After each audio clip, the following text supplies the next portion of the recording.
اللہ اللہ اللہ اللہ اللہ اللہ اللہ اللہ الحمدللہ رب العالمین والصلاة والسلام علی حبیبہ محمد وآلہ وصحبہ اجمعین اعوذ باللہ من الشیطان الرجیم بسم اللہ الرحمن الرحیم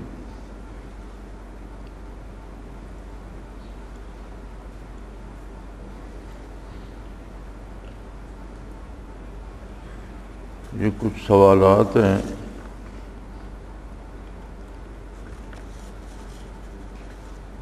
جو انٹرنیشنل علماء فورم ایک بنا ہوا ہے بین الاقوامی سطح پر، انہوں نے انٹرنیٹ کے ذریعے یہ سوالات بھیجے ہیں۔ پہلا سوال ہے مولانا صوبیدار صاحب ہیں، یہ کینیڈا میں ٹورنٹو میں تشریف رکھتے ہیں۔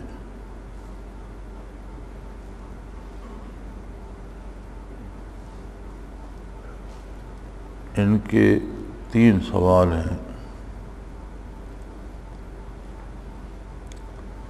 یہ فرماتے ہیں کہ یہاں ٹورنٹو میں یہ طریقہ ذکر کافی مشہور ہو رہا ہے، اور اگر یہ طریقہ باقی طریقوں سے افضل ہے تو ہمیں اس کے بارے حضور کے ارشادات کیوں نہیں ملتے؟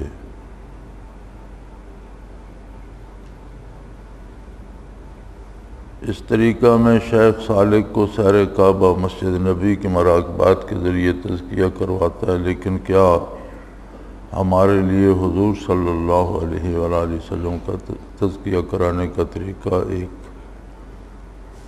ماڈل سٹینڈرڈ نہیں ہے؟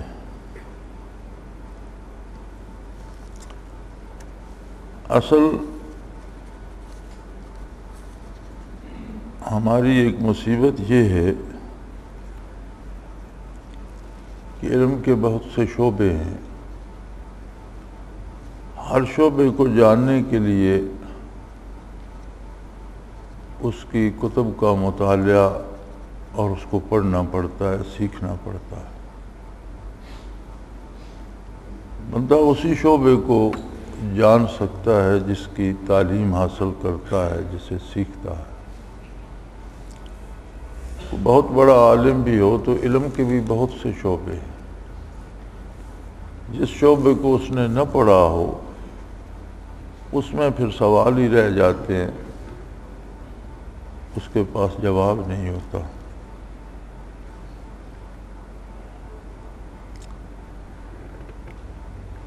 اب ان کا سوال یہ ہے کہ اگر طریقہ ذکر قلبی افضل ہے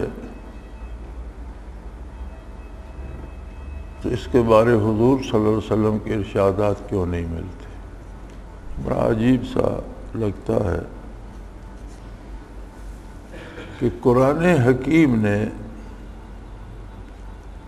جگہ جگہ اس کی تاکید فرمائی ہے۔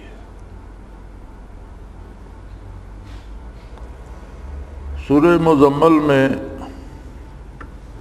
خود نبی کریم صلی اللہ علیہ وآلہ وسلم کو خطاب فرماتے ارشاد فرمایا کہ راتوں کو جاگیے، آدھی رات یا اس سے کم و بیش تلاوت کیجیے قرآن کریم کی، جیسا تلاوت کرنے کا حق ہے، اور وَاذْكُرْ اسْمَ رَبِّكَ، اپنے رب کے ذاتی نام کا ذکر کیجیے، اور اس کثرت سے کیجیے، اس توجہ سے فرمائیے تبتل الیہ تبتیلا، کہ سوائے اس میں ذات کے کوئی چیز ذہن میں نہ رہ جائے، دل میں نہ رہ جائے، یعنی پورا انقطاع عن الخلائق ہو جائے۔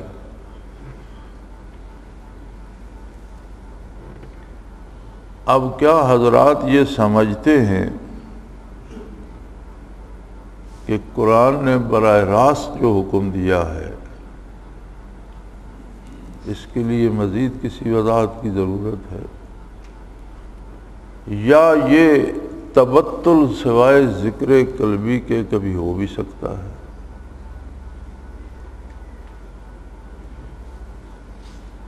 یہ دوسری جگہ ارشاد ہے وَاذْكُرْ رَبَّكَ فِي نَفْسِكَ تَضَرُّعًا وَخِيفَةً وَدُونَ الْجَهْرِ مِنَ الْقَوْلِ بِالْغُدُوِّ وَالْآصَالِ وَلَا تَكُن مِّنَ الْغَافِلِينَ۔ اپنے پروردگار کا ذکر کر، دل میں اس کی ہیبت اور عظمت کو دھیان میں لا کے ہر وقت بالغدو والآصال، ہر وقت کوئی لمحہ خالی نہ ہو، بغیر آواز کے، دون الجہر، آواز نہ نکلے، ولا تکم من الغافلین۔ اب غفلت جو ہے، کوئی 10 سال غافل رہتا ہے تو 10 سال بھی غفلت ہے، کوئی 1 دن غافل رہتا ہے وہ بھی غفلت ہے، اور کوئی 1 لمحہ غافل ہوتا ہے تو وہ بھی غفلت ہے۔ اس کے وقت میں کمی بیشی ہو سکتی ہے لیکن ہے تو غفلت ہی۔ اب سوائے ذکر قلبی کے اس آیہ کریمہ کا کوئی مصداق بنا کر دکھائیے۔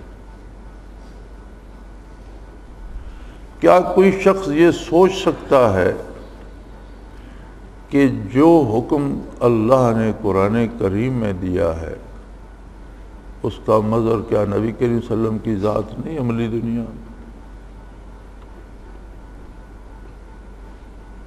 حضور کی ذات بابرکات ہی عملی تعبیر ہے، اور پھر صحابہ کرام کی ذوات مقدسہ عملی تعبیر ہیں اس کی۔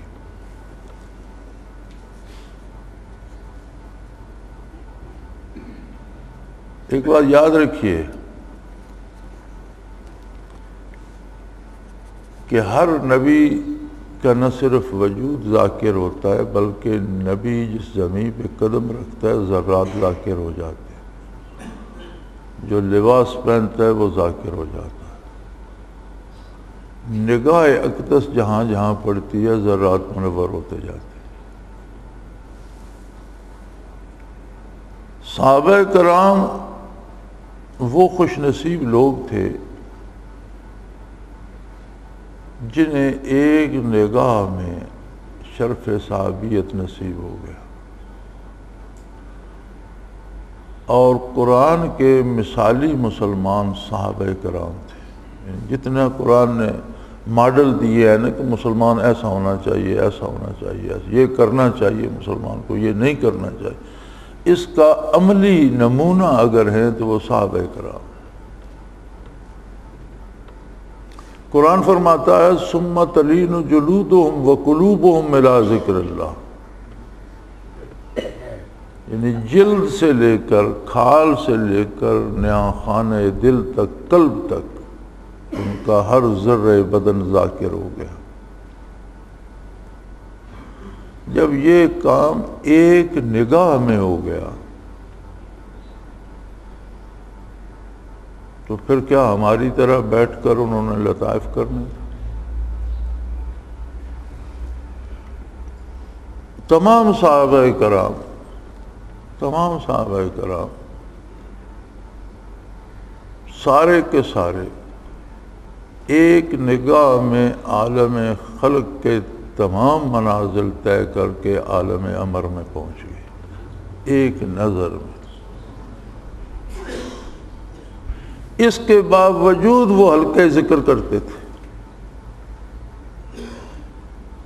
نبی کریم صلی اللہ علیہ وسلم کے ارشادات عالیہ ملتے ہیں کہ جنت کے باغوں سے گزرو تو کچھ کھا پی لیا کرو۔ یا رسول اللہ جنت کے باغ کون سے ہیں؟ فرمایا یہ ذکر کے حلقے۔ اس کا مطلب ہے عہد نبوی میں مسجد نبوی میں ذکر کے حلقے ہوتے تھے۔ جب یہ آیہ کریمہ نازل ہوئی وَاصْبِرْ نَفْسَكَ مَعَ الَّذِينَ يَذْكُرُونَ اللَّهَ تو آقا نامدار صلی اللہ علیہ وسلم حجرہ مبارک سے مسجد نبوی میں جلوہ افروز ہوئے تو 2 حلقے بنے ہوئے تھے۔ ایک جگہ صحابہ کرام رضوان اللہ علیہم اجمعین بیٹھے تفسیر، فقہ، علومات ظاہری پہ بات کر رہے تھے، سمجھا رہے تھے۔ ایک طرف کچھ لوگ بیٹھے ذکر کا حلقہ قائم کیے ہوئے تھے۔ حضور صلی اللہ علیہ وسلم نے دونوں پہ نظر فرمائی اور ذکر کرنے والوں کے ساتھ جلوہ افروز ہو گئے، اور فرمایا، حدیث میں موجود ہے کہ الحمدللہ اللہ نے مجھے جن لوگوں کے ساتھ رہنے کا حکم دیا ہے وہ لوگ بھی مہیا فرما دیے۔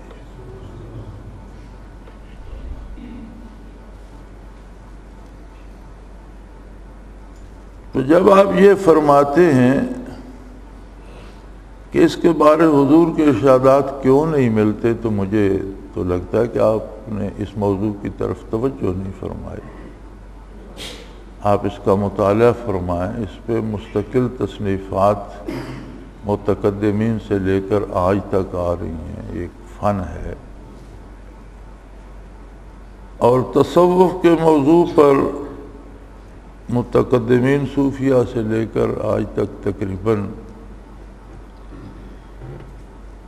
نہیں، یقیناً 572 کتابیں دارالعرفان کی لائبریری میں الحمدللہ موجود ہیں اس وقت، اور کئی ایسی ہوں گی چونکہ یہاں طریقہ کار یہ ہے کہ کتب آتی رہتی ہیں اور وہ لائبریری میں رکھی جاتی ہیں، لیکن مہینہ 2 مہینے 3 مہینے بعد پھر ایک سیشن ہوتا ہے جس میں ساتھی جمع ہو کر ان کو چھانٹ کر کون کس فن کی ہے اسے نمبر لگا کے رجسٹر کر کے پھر اس شعبے میں رکھتے ہیں، چونکہ لائبریری میں ہر فن کا شعبہ الگ ہے، تفسیر کا، حدیث کا، فقہ کا، تصوف کا، ادب کا،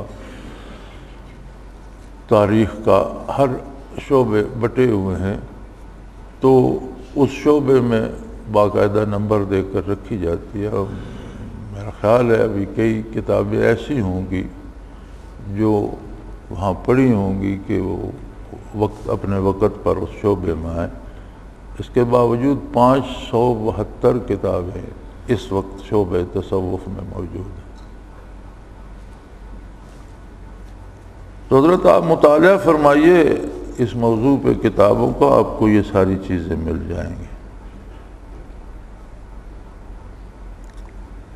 اگلا اس کا وہی ہے کہ آپ سیر کعبہ، مسجد نبوی کی مراقبات کرواتے ہیں۔ حضور کے زمانے میں یہ نہیں تھا، حضور کے زمانے میں یہ سب کچھ تھا، بلکہ اس سے بہت آگے تھا۔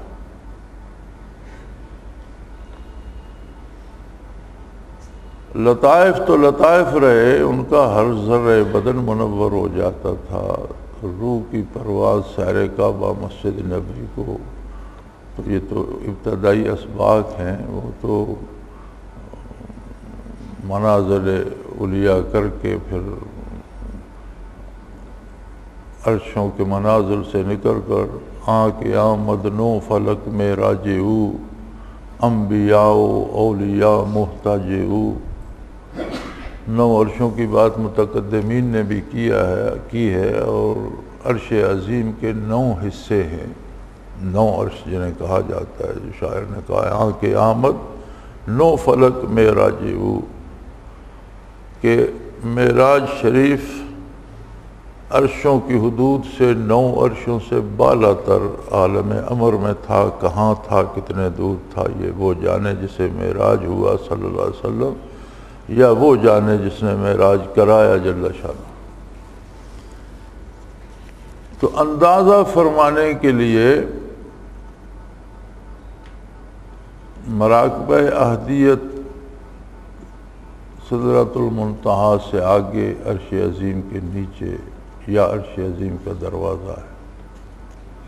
معیت، اقربیت، فنا، بقا تک، پھر سالک المجذوبی، پھر اس کے بعد مختلف منازل نے 3-4، پھر اس سے آگے جا کر عرش کی پہلی منزل شروع ہوتی ہے۔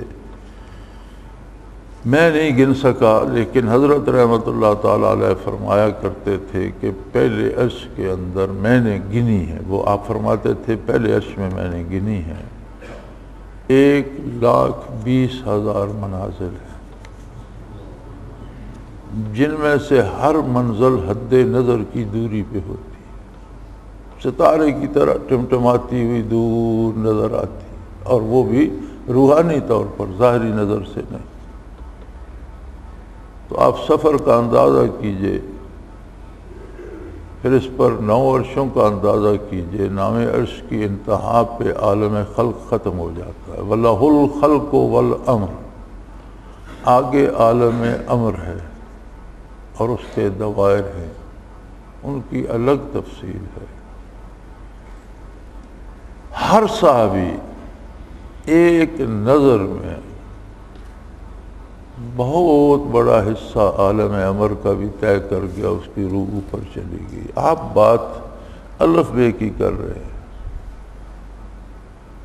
آپ ابجد کے بارے پوچھ رہے ہیں اور وہ منتہی ہیں، اس لیے یہ آپ ہی کی برکات، آپ ہی کا طریقہ ہے صلی اللہ علیہ وسلم۔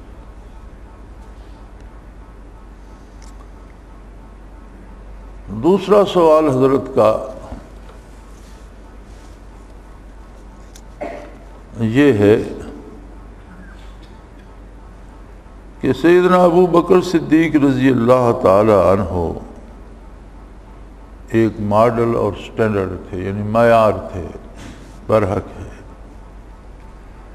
انہوں نے اپنی زندگی میں روحانی طور پر حضور سے رابطہ کر کے اپنے عہد کے مسائل، زکوٰۃ وغیرہ نہ دینے، انکار کرنے والوں کا حل کیوں نہیں پوچھا؟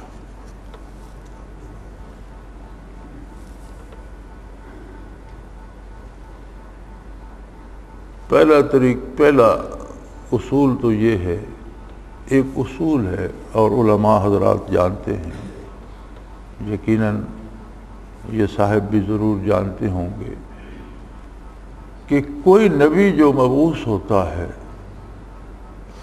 اسے جو کچھ بتایا جاتا ہے، فرائض، سنن، واجبات، مستحبات تک، کوئی مانے یا نہ مانے، نبی سارا دین بتا کے دنیا سے رخصت ہوتا ہے، خواہ اس کی بات ایک فرد بھی نہ مانے، لیکن کوئی بات اللہ کا کوئی رسول ادھوری چھوڑ کے نہیں جاتا، سارا دین بتاتا۔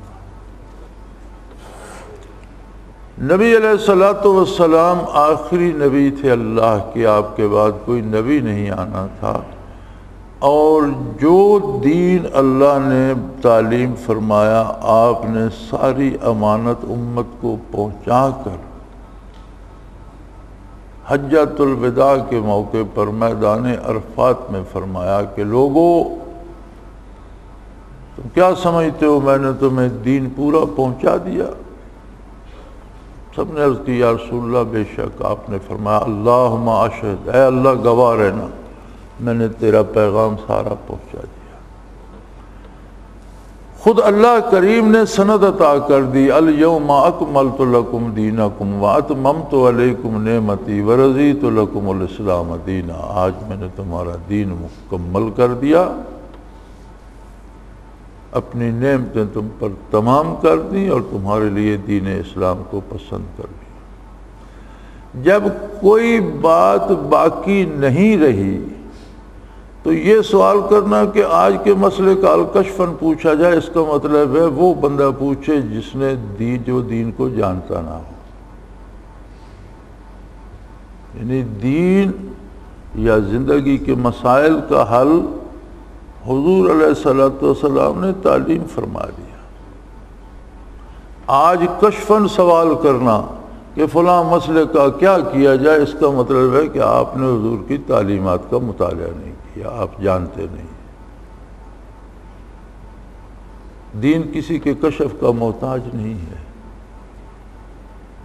اور اس کے لیے کشف کی ضرورت نہیں، ارشادات عالیہ کو جاننے کی اور ان کا اتباع کرنے کی ضرورت ہے، اور وہی طریقہ سیدنا ابو بکر صدیق رضی اللہ تعالی عنہ نے اختیار کیا۔ دوسری بات یہ ہے کہ نبی جو دین حاصل کرتا ہے سارا کشفن حاصل کرتا ہے۔ الہام ہے تو وہ بھی کشف ہی کی ایک قسم ہے، وحی ہے تو وہ بھی کشف ہی کی ایک قسم ہے جو نبی کے لیے مختص ہے۔ کشف کا معنی ہوتا ہے پردہ ہٹا دینا، کھول دینا، دکھا دینا، بتا دینا۔ نبی کا کشف جو ہوتا ہے اس کی مکلف نبی کی ساری امت ہوتی ہے۔ نبی کو جو علم کشف میں ملتا ہے ساری امت پہ فرض ہوتا ہے، واجب ہوتا ہے کہ اس کا اتباع کرے۔ کشف ولی کو بھی ہوتا ہے اور اتباع نبوت ہوتا ہے، نبی کے اتباع کی وجہ سے ہوتا ہے اور اللہ کا خاص انعام ہے۔ لیکن ولی کا کشف محتاج ہوتا ہے نبی علیہ السلام کی تائید کا۔ ولی نے کشفاً کوئی چیز دیکھی اور وہ شریعت کے مطابق ہے تو صحیح ہے، لیکن اگر شریعت سے ٹکراتی ہے تو اس کا مطلب ہے ولی کو سمجھنے میں غلطی لگی۔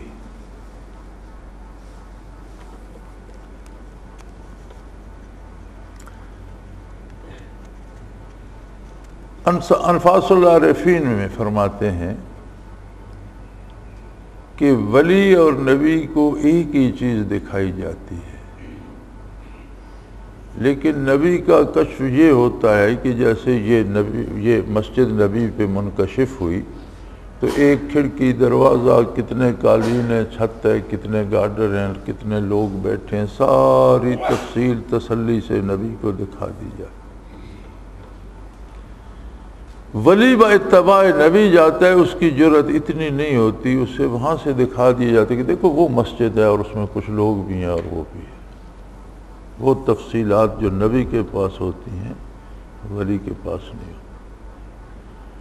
دوسری بات یہ ہے کہ ایک تو معیار الگ ہوتا ہے، دوسرا یہ ہے کہ نبی کو کبھی غلطی لگنے کا امکان نہیں۔ ولی کو غلطی لگ سکتی ہے، سمجھنے میں غلطی لگ سکتی ہے، شیطان مداخلت کر سکتا ہے، لہذا ولی کے پاس معیار ہوتا ہے نبی کا کشف، نبی کی شریعت، نبی کا علم۔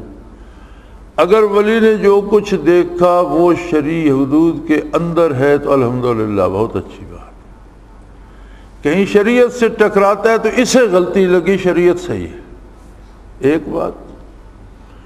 دوسری بات ولی کے کشف میں یہ ہوتی ہے کہ خود صاحب کشف کے لیے تو وہ حجت ہے، کسی ایک دوسرے بندے کے لیے نہیں۔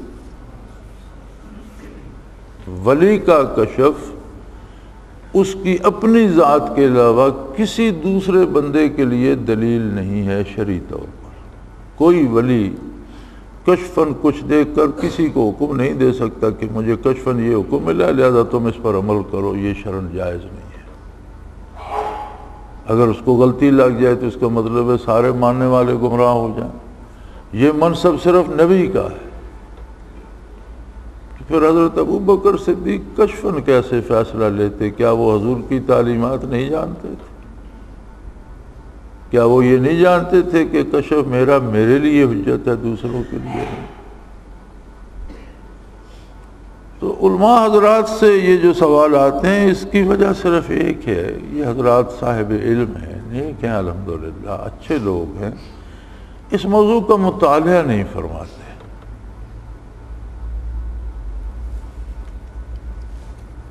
ایک ایسا فن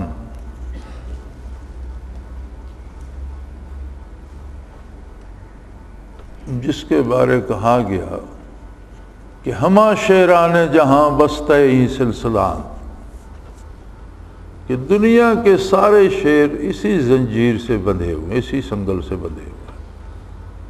ہما شیران جہاں بستہ ہی سلسلان، آپ صحابہ تابعین تبع تابعین تو خیر اسی فن کے امام تھے، تبع تابعین کے بعد سے لے کر آج تک تاریخ اسلام میں جو بڑا نام لیں گے وہ صوفی ہوگا۔ اس میں ائمہ فقہ ہوں، ائمہ تفسیر ہوں، ائمہ حدیث ہوں، یا بعد میں آنے والے صوفی بزرگ ہوں، جو عظیم نام لیں گے وہ اسی زنجیر کا قیدی ہے۔ تو کیا حضرت آپ یہ سمجھتے ہیں کہ یہ 14 صدیوں کے سارے عظیم لوگ محض غلطی پر تھے، ٹھوکریں کھا رہے تھے؟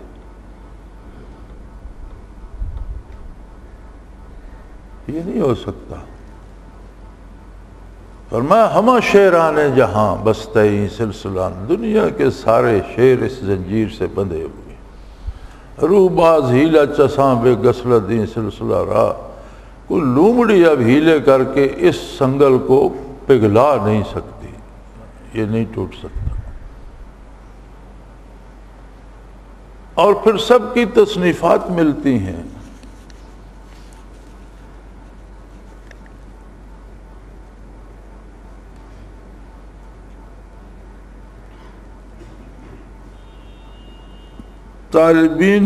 تابعین میں سے بھی کسی کا حضور کے اقدس پر روحانی بیعت کرنے کا کوئی ثبوت کیوں نہیں ملتا؟ حضرت تابعین، تبع تابعین تک کے منازل اس سے بھی بہت آگے تھے۔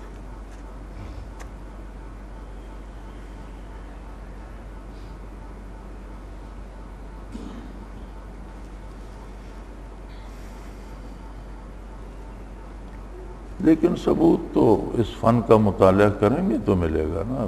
یہ آپ مطالعہ نہیں فرمائیں گے تو آپ کو کیسے ملے گا؟ مطالعہ فرمائیں گے تو آپ کو ایسے لوگ بھی مل جائیں گے جو کہتے ہیں کہ مجھے جمال باری نظر آئے تو سجدہ کرتا۔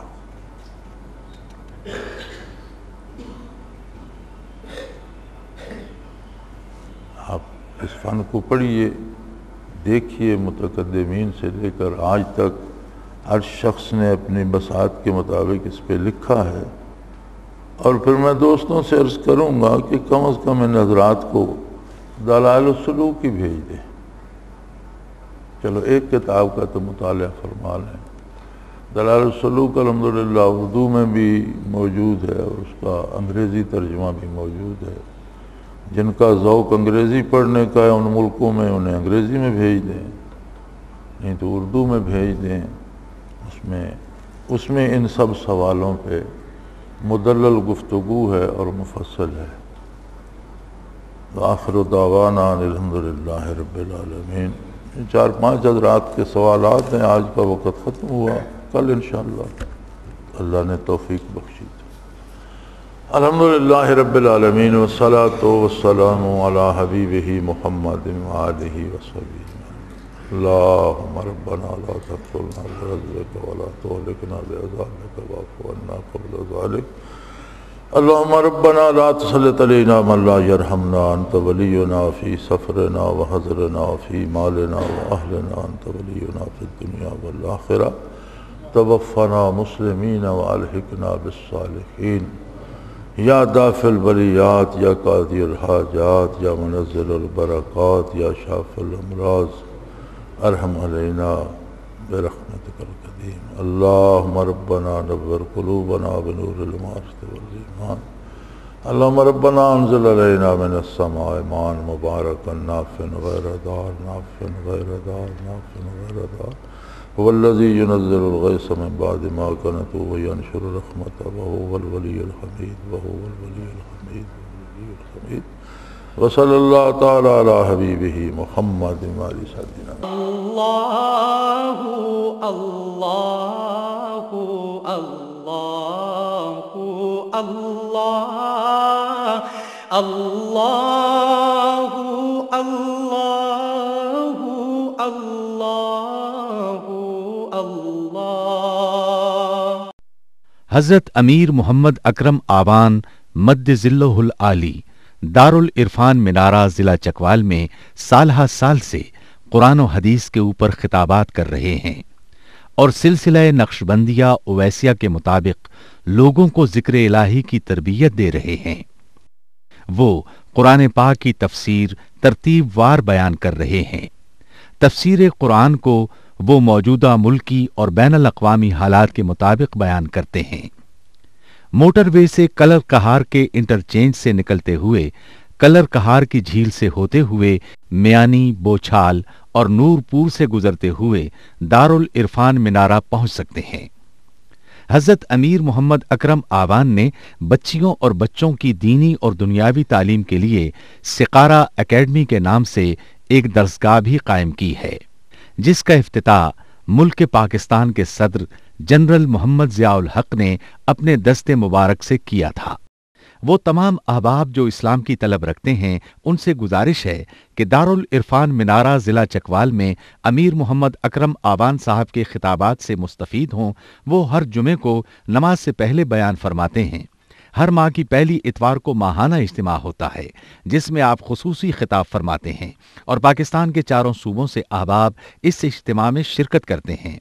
اس کے علاوہ یہاں سال میں 2 مرکزی اجتماعات بھی ہوتے ہیں، ایک رمضان المبارک میں اعتکاف کا اجتماع اور دوسرا جولائی اور اگست میں 40 دن کا اجتماع ہوتا ہے جس میں روحانی تربیت کی جاتی ہے۔